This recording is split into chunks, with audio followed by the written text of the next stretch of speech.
So for me, as someone who's coming into the industry, realizing, hey, our department doesn't have a defect elimination program, and I want to start one. Any advice for me as someone who's looking to start a defect elimination program at my plant? One thing that I heard from you just now was, talk to the guys on the shop floor. It doesn't have to be rooted in, tons and tons of research and data.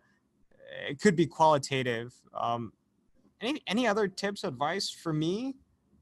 I think the entire company has to be committed to it. I think I may have mentioned it before. It's not just the responsibility of the reliability guy or the maintenance guy. It's everybody's got to be involved in it, because I think you get the biggest impact when it's cross-functional within the organization. So a couple of things before you actually jump into the process of identifying the defects and fixing them, you got to make sure that you have the right people and the right roles assigned to the defect elimination program. So, making sure you've got sponsors and people to lead the defect elimination projects. A lot of the times they're going to need some guided training or information to get them up to speed as far as what they need to do.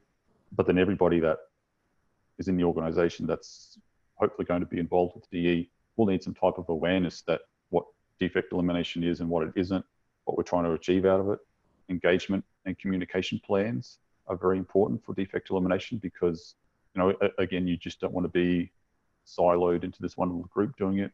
If you want to make it organization wide, you need to make sure that you've communicated and engaged with the necessary people to help solve defects. Because it's not just going to be the maintenance guys solving the issues.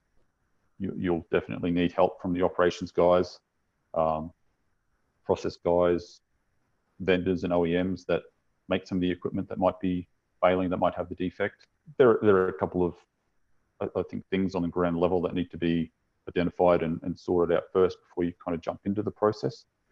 Once you've got a bit of guidance in that and you've got people excited, people involved, then definitely, jump in, get people talking about what defects we want to solve first, how we want to do it, who wants to be involved, and that sort of stuff. Communication is key outside of just creating the plan, getting buy-in from the entire organization top down.